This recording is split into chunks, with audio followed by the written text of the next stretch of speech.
champions.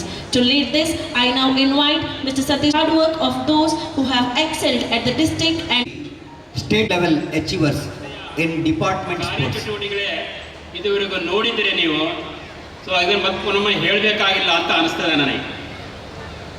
ಒಂದು ಸುಂದರವಾದಂಥ ವಾತಾವರಣದೊಳಗೆ ಸುತ್ತಲೂ ಹಚ್ಚ ಹಸಿರು, ಸೊ ಮಧ್ಯೆ ಒಂದು ಭವ್ಯವಾದಂಥ ಶಾಲೆ, ಅಲ್ಲಿ ವಿದ್ಯಾರ್ಥಿಗಳಿಗೆ ಏನೆಲ್ಲ ಕೊಡ್ಲಿಕ್ಕೆ ಸಾಧ್ಯ ಅಂತಕ್ಕಂಥ ಯೋಚನೆ ಮಾಡ್ತಕ್ಕಂಥ ಮಂದಿ, ಅದರೊಳಗೆ ತಮ್ಮ ಪ್ರತಿಭೆಯನ್ನು ತೋರಿಸ್ತಕ್ಕಂಥ ಹಲವಾರು ಮಂದಿ ಮಕ್ಕಳು.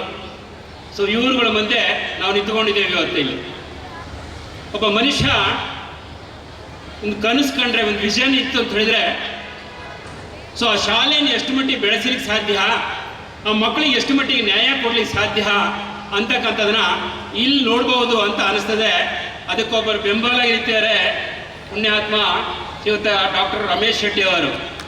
ಕಾರಣ ಇಷ್ಟೇ, ಸುಮಾರು 22 ವರ್ಷಗಳ ಕಾಲ ಆಳ್ವಾಸ್ ವಿದ್ಯಾಸಂಸ್ಥೆ ಒಳಗೆ, ಒಂದು ಪ್ರತಿಷ್ಠಿತ ಆಳ್ವಾಸ್ ವಿದ್ಯಾಸಂಸ್ಥೆ ಒಳಗೆ ದುಡಿದು ಹೊಸ ಹೊಸ ಅನುಭವವನ್ನು ಕಟ್ಕೊಂಡ್ಬಿಟ್ಟು ತನ್ನ ಊರೊಳಗೆ ತನ್ನ ಬಡ ಮಕ್ಕಳಿಗೆ, ಇಲ್ಲಿ ಸುತ್ತಮುತ್ತತಕ್ಕಂಥ ಮಕ್ಕಳಿಗೆ ನಾನು ಯಾಕೆ ಉತ್ತಮವಾದಂಥ ಶಿಕ್ಷಣವನ್ನು ಕೊಡಬಾರ್ದು ಅಂತಕ್ಕಂಥ ಯೋಚನೆ ಮಾಡಿ ಈ ಒಂದು ಭವ್ಯವಾದಂಥ ಕಟ್ಟಡದೊಳಗೆ ಒಂದು ಉತ್ತಮವಾದಂಥ ಶಿಕ್ಷಣವನ್ನು ಕೊಡ್ತಕ್ಕಂಥ ಕೆಲಸ ಮಾಡ್ತಕ್ಕಂಥದ್ದು ನಿಜವೂ ಕೂಡ ಶ್ಲಾಘನೀಯವಾದಂಥ ಸಂಗತಿ ಹೇಳಿ ನನಗೆ ಕೂಡ ಭಾವಿಸುತ್ತೆ. ಸ್ನೇಹಿತರೆ, ಏನು ಅದ್ಭುತ ಸಂಗತಿ ರೀ. ಮಕ್ಕಳು ಎಷ್ಟು, ನಾನು ವರದಿ ವಾಚನ ಮಾಡಿದ್ರು ನಮ್ಮ ಪ್ರಿನ್ಸಿಪಾಲ್ರು, ನೋಡ್ತಾ ಇದ್ದೆ ಯಾವ್ದಾದ್ರು ಬಿಟ್ಟಿದಾರ ಅಥವಾ ನಿನ್ನೇನಾರು ಇದೆಯೋ ಅನ್ಕೊಂಡ್ಬಿಟ್ಟು ಆಯ್ತಾ. ಸೊ ಅಂತ ಹೇಳಿದ್ರೆ ಎಷ್ಟೆಲ್ಲ ಚಟುವಟಿಕೆಗಳನ್ನ ಈ ಶೈಕ್ಷಣಿಕ ವರ್ಷದಲ್ಲಿ ಮಾಡ್ಲಿಕ್ಕೆ ಸಾಧ್ಯ ಅಂತಕ್ಕಂಥದನ್ನ ಪೂರ್ಣ ಪ್ರಮಾಣದಲ್ಲಿ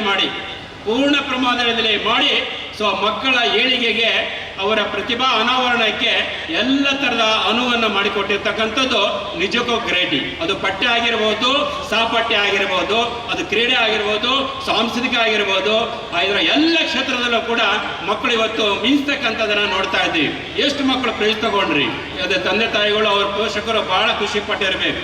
ಬರೀ ಅವ್ರು ಅಷ್ಟೇ ಮಾಡಿಲ್ಲ, ಅದ್ರ ಜೊತೆಗೆ ಮಕ್ಕಳಿಗೆ ಮುಂದಿನ ವಿದ್ಯಾಭ್ಯಾಸಕ್ಕೆ ಅನುಕೂಲ ಆಗ್ತಕ್ಕಂಥ ದೃಷ್ಟಿಯಿಂದ JEE, NEET, CET ಈ ಥರ ಕೋಚಿಂಗ್ ಮಾಡಿಬಿಟ್ಟು ಸೊ ಆ ಮಕ್ಕಳಿಗೆ ಹುರಿದುಂಬಿಸ್ತಕ್ಕಂಥ ರೀತಿಯೊಳಗೆ 50,000 ಲಕ್ಷಾಂತರ ರೂಪಾಯಿ ಇವತ್ತು ಅವರಿಗೆ ವೇತನ, ಏನದು ಶಿಷ್ಯ ವೇತನವನ್ನು ಅಥವಾ ಸ್ಕಾಲರ್ಶಿಪ್ಪನ್ನು ಕೊಟ್ಟು ಅವ್ರು ಹುರಿದುಂಬಿಸ್ತಕ್ಕಂಥದ್ದು, ಇದು ಬಹಳ ಗ್ರೇಟ್ ಅನ್ನಿಸ್ತಾರೆ ನನಗೆ.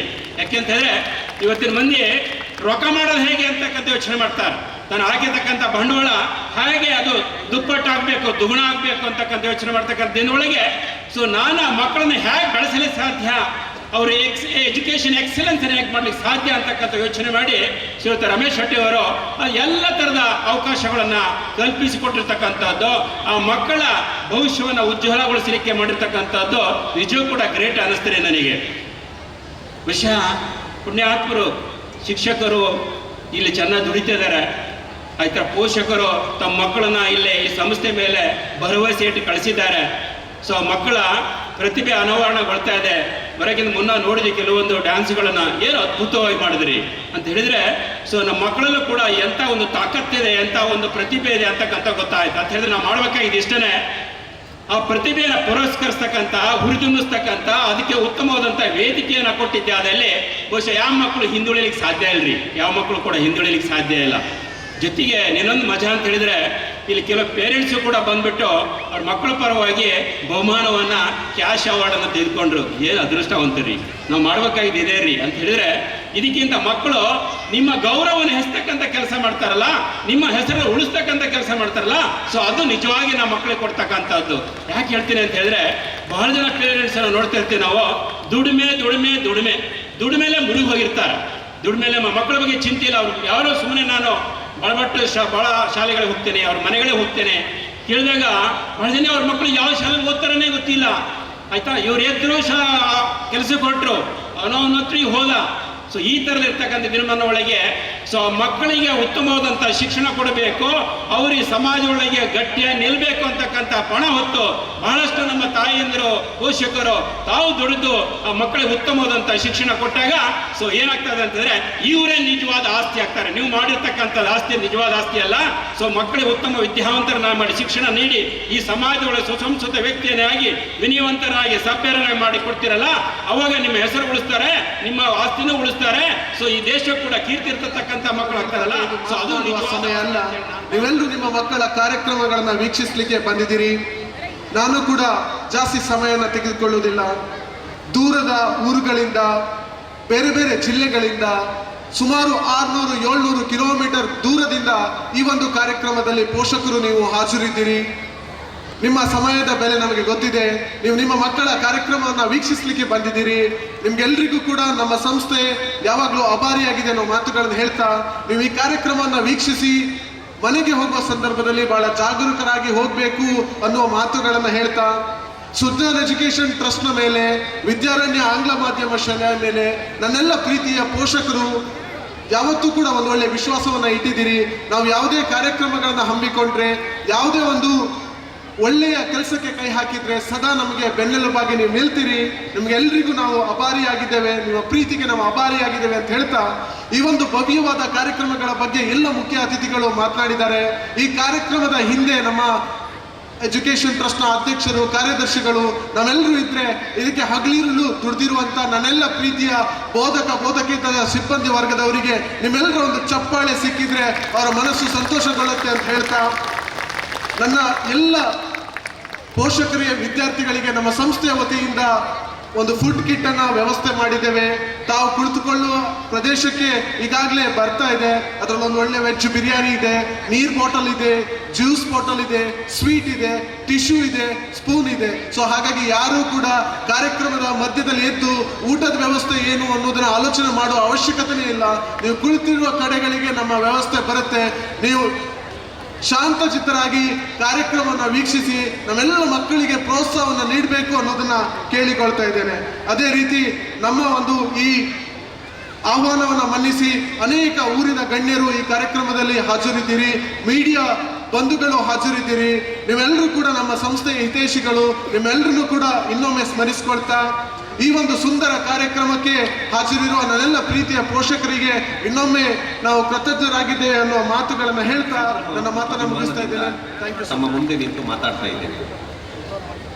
ಕಾರಣ ಏನು ಅಂತ ಹೇಳಿದ್ರೆ, ಕರ್ನಾಟಕದಲ್ಲೇ ಅತ್ಯಂತ ಪ್ರತಿಷ್ಠಿತವಾದ ಒಂದು ಸಂಸ್ಥೆಯ ಕಾರ್ಯಕ್ರಮದಲ್ಲಿ ಭಾಗವಹಿಸುವುದು ನಮಗೆಲ್ಲರಿಗೂ ಕೂಡ ಹೆಮ್ಮೆಯ ವಿಚಾರ. ಆ ಕಾರಣಕ್ಕಾಗಿ ಈಗಾಗಲೇ ಹೇಳಿದಂತೆ ಬಹಳ ಸಂಭ್ರಮ ಮತ್ತು ಅಭಿಮಾನದಿಂದ ಈ ಕಾರ್ಯಕ್ರಮದಲ್ಲಿ ಭಾಗವಹಿಸ್ತಾ ಇದ್ದೇನೆ. ಡಾಕ್ಟರ್ ರಮೇಶ್ ಶೆಟ್ಟಿ ಅವರು ನನಗೆ ಹಲವು ದಶಕಗಳ ಹಿಂದಿನಿಂದ ಪರಿಚಯ. ಅವರ ಚಿಂತನೆ, ಅವರ ಶೈಕ್ಷಣಿಕ ಕಾಳಜಿ, ಅವರು ಸಂಸ್ಥೆಯನ್ನು ಕಟ್ಟುವಂಥ ರೀತಿ ಇವೆಲ್ಲವನ್ನು ನಾನು ಗಮನಿಸಿದ್ದೀನಿ. ಅದರಲ್ಲೂ ಕೂಡ ಅವರ ಊರಿಗೆ ಒಂದು ಪ್ರತಿಷ್ಠಿತವಾದಂಥ ಶಿಕ್ಷಣ ಸಂಸ್ಥೆ ಬೇಕು, ವಿದ್ಯಾರ್ಥಿಗಳು ಅಲ್ಲಿ ಚೆನ್ನಾಗಿ ಕಲಿತು ಒಳ್ಳೆಯ ಪ್ರಜೆಗಳಾಗಬೇಕು ಎಂಬಂಥ ಒಂದು ಕನಸನ್ನು ಕಂಡವರು ಅವರು. ಅದು ಈಗ ನನಸಾಗ್ತಾ ಇದೆ. ಅವೆಲ್ಲವನ್ನು ನಾವೀಗ ವರದಿ ಮಾತ್ರ ಅಲ್ಲ, ವಿದ್ಯಾರ್ಥಿಗಳು ಬಂದು ಬಹುಮಾನ ಸ್ವೀಕರಿಸುವಲ್ಲಿ ನಾವು ನೋಡಿದ್ದೀವಿ. ಆ ಕಾರಣಕ್ಕಾಗಿ ಡಾಕ್ಟರ್ ರಮೇಶ್ ಶೆಟ್ಟಿಯವರನ್ನು ಮತ್ತು ಅವರಿಗೆ ಸಾಥ್ ನೀಡುತ್ತಾ ಇರುವಂತಹ ಪ್ರತಾಪ್ ಚಂದ್ರ ಶೆಟ್ಟಿಯವರನ್ನ, ಭರತ್ ಶೆಟ್ಟಿಯವರನ್ನ, ಎಲ್ಲ ಶಿಕ್ಷಕರನ್ನು, ಇದಕ್ಕೆ ಸಂಬಂಧ ಆಡಳಿತ ಮಂಡಳಿ ಎಲ್ಲರನ್ನೂ ಕೂಡ ನಾನು ಅವರಿಗೆ ತುಂಬ ಅಭಿನಂದನೆಯನ್ನು ನೀಡ್ತಾ ಇದ್ದೇನೆ. ಎರಡು ವಿಚಾರಗಳನ್ನು ಹೇಳಿ ನನ್ನ ಮಾತನ್ನು ಮುಗಿಸ್ತೀನಿ. ನಾನು ರಮೇಶ್ ಶೆಟ್ಟಿ ಅವರಿಗೆ ಹೇಳಿದೆ, ನಾನು ಇನ್ನೊಂದು ದಿನ ಶಿಕ್ಷಕ ರಕ್ಷಕ ಸಂಘದ ಸಭೆಗೆ ಬಂದು ಅಲ್ಲಿ ಮಾತಾಡ್ತೀನಿ. ಯಾಕೆಂದರೆ ನಮ್ಮಲ್ಲಿ ಶಿಕ್ಷಣ ವ್ಯವಸ್ಥೆಯಲ್ಲಿ ತಮಗೆ ಗೊತ್ತಿದೆ 4 ಅಂಗಗಳು: ವಿದ್ಯಾರ್ಥಿಗಳು, ಪಾಲಕರು, ಶಿಕ್ಷಕರು ಮತ್ತು ಆಡಳಿತ ಮಂಡಳಿ. ಇವು ಸೇರಿ ಕಾರ್ಯನಿರ್ವಹಿಸಿದರೆ, ಕೆಲಸ ಮಾಡಿದರೆ ಒಂದು ಒಳ್ಳೆಯ ಶೈಕ್ಷಣಿಕ ವಾತಾವರಣವನ್ನು ಶಾಲೆಯಲ್ಲಿ ನಿರ್ಮಿಸಲಿಕ್ಕೆ ನಮಗೆ ಸಾಧ್ಯ ಆಗತ್ತೆ. ಆ ನೆಲೆಯಲ್ಲಿ ಬಹುಶಃ ಪಾಲಕರಿಗೆ ಹೇಳುವುದು ಅತ್ಯಂತ ಮುಖ್ಯ, ಪಾಲಕರು ತಿಳ್ಕೊಳ್ಳೋದು ಅತ್ಯಂತ ಮುಖ್ಯ. ಅದನ್ನೇ DDPI ಸರ್ ಹೇಳಿದ್ರು. ಈಗ ಪಾಲಕರ ರೋಲ್ ಏನು, ಒಂದು ಶಿಕ್ಷಣ ವ್ಯವಸ್ಥೆಯಲ್ಲಿ ಪಾಲಕರ ಪಾತ್ರ ಏನು ಎಂಬುದನ್ನು ವಿವರಿಸಿದರು. ಬಹುಶಃ ಅದನ್ನು ನಾನು ವಿಸ್ತರಿಸಲಿಕ್ಕೆ ಹೋಗೋದಿಲ್ಲ. ಇನ್ನೊಂದು ಸಂದರ್ಭದಲ್ಲಿ ಶಿಕ್ಷಕ ರಕ್ಷಕ ಸಂಘದ ಸಭೆಯಲ್ಲಿ ಅದನ್ನು ಮಾತನಾಡುವಂಥ ಪ್ರಯತ್ನ ಮಾಡ್ತೇನೆ. 2 ಅಂಶಗಳ ಕಡೆಗೆ ನಾನು ಗಮನ ಕೊಡ್ತೇನೆ. ಒಂದು, ಶಿಕ್ಷಣ ಏನು ಮಾಡಬೇಕು ಅಂದರೆ ಶಿಕ್ಷಣ ವ್ಯಕ್ತಿತ್ವ ವಿಕಸನ ಮಾಡಬೇಕು. ವಿವೇಕಾನಂದರು ಒಂದು ಮಾತನ್ನ ಹೇಳ್ತಾರೆ, ಸಮುದ್ರದ ಆಳದಲ್ಲಿ ಮುತ್ತುಗಳಿರುವಂತೆ ಮನುಷ್ಯನ ಮನಸ್ಸಿನ ಆಳದಲ್ಲಿ ಅಪಾರವಾದಂಥ ಶಕ್ತಿ ಇದೆ. ಆ ಶಕ್ತಿಯ ಅರಿವು ಅವರಿಗೆ ಉಂಟು ಮಾಡಬೇಕು. ಅದು ಶಿಕ್ಷಣದ ಕೆಲಸ. ಇವತ್ತು ಅದನ್ನು ನಾವು ಏನು ಕರಿತೇವೆ ಅಂದರೆ, ಇವತ್ತಿನ ಪರಿಭಾಷೆಯಲ್ಲಿ ಏನು ಕರಿತೇವೆ ಅಂದರೆ ಹ್ಯೂಮನ್ ರಿಸೋರ್ಸ್ ಡೆವಲಪ್ಮೆಂಟ್ ಅಂತ ಕರೀತೇವೆ. ಮಾನವ ಸಂಪನ್ಮೂಲದ ಅಭಿವೃದ್ಧಿ ಅಂತ ಕರಿತೀವಿ. ಹಾಗಾದರೆ ಮಾನವ ಸಂಪನ್ಮೂಲದ ಅಭಿವೃದ್ಧಿ ಅಂದರೆ ಏನು? ಶಿಕ್ಷಣ ಏನು ಕೊಡಬೇಕಾಗತ್ತೆ? ಅದು ಅತ್ಯಂತ ಮುಖ್ಯ ಆಗತ್ತೆ. ಒಂದು, 4 ಅಂಶಗಳು. ನಾನು ವ್ಯಕ್ತಿತ್ವ ವಿಕಸನ ಅಂತ ಹೇಳುವಾಗ ಅಥವಾ ಮಾನವ ಸಂಪನ್ಮೂಲ ಅಂತ ಕರೆಯುವಾಗ ಯಾವುದೇ ಒಂದು ಶಿಕ್ಷಣ 4 ಅಂಶಗಳ ಕಡೆಗೆ ಗಮನ ಕೊಡಬೇಕಾಗತ್ತೆ. Appreciation and the inspiration to future generation, we are honored to present a cash prize of ₹10,000 to our state icon. Pratibin R. Magavira of class 8th standard achieved 100 meter race in district level.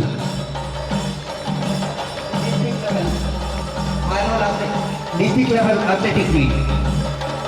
Roshan of class 8th standard, Bhavish of class 8th standard, Manvit B from class 9th standard, he is 10th standard. She is selected for the Pratiksha P. She achieved in Karate competition organized by school Department of School. Sanvi Acharya. She is selected for the district level event Pratibha Karanji Fancy Dress competition. Tanmay Rao of class 10th standard. Tanmay Rao of class 10th standard. Ishanchi of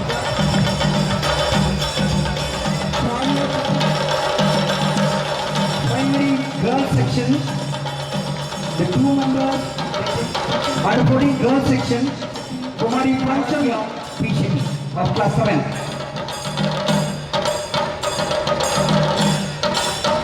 Under 14 boys section, Pratibin R. Magavira. Under 17 boys section, congratulations. Under 17 girls section,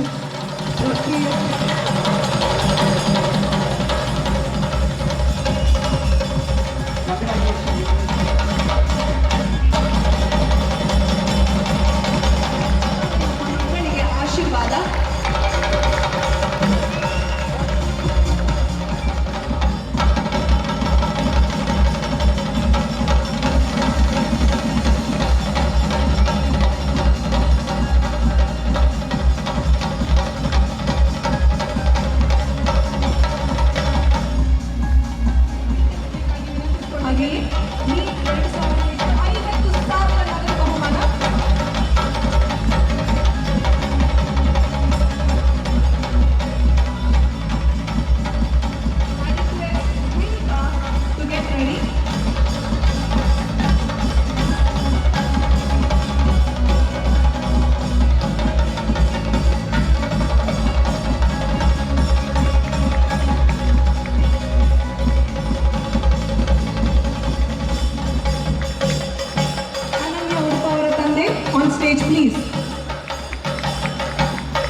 Bhoomika ಇವರು ಕೂಡ ಅತ್ಯುನ್ನತ ಅಂಕಗಳನ್ನು ಪಡೆದ ವಿದ್ಯಾರ್ಥಿಗಳ CA foundation. ಇವರಿಗೆ 5,000ಗಳ ನಗದು ಬಹುಮಾನ ಸ್ಮರಣಿಕೆ ನಮ್ಮ ಅತಿಥಿಗಳಿಂದ. ಇನ್ನಷ್ಟು ಸಾಧನೆ ನೀವು ಮಾಡುವಂತಾಗಲಿ. ಸಾಧನಾ ಬಸನಗೌಡ ಪಾಟೀಲ್ ಇವರನ್ನು ಹಿಂಬಾಲಿಸಿದ್ದಾರೆ. ಬಸನಗೌಡ ಪಾಟೀಲ್ ಇದೀಗ ಸನ್ನಿಧಿ ಆನ್ ಸ್ಟೇಜ್. ಸ್ಮರಣಿಕೆ ಶೆಟ್ಟಿ, ನಿಜಾಮ್, ದಿಲೀಪ್ ಕುಮಾರ್ ಶೆಟ್ಟಿ,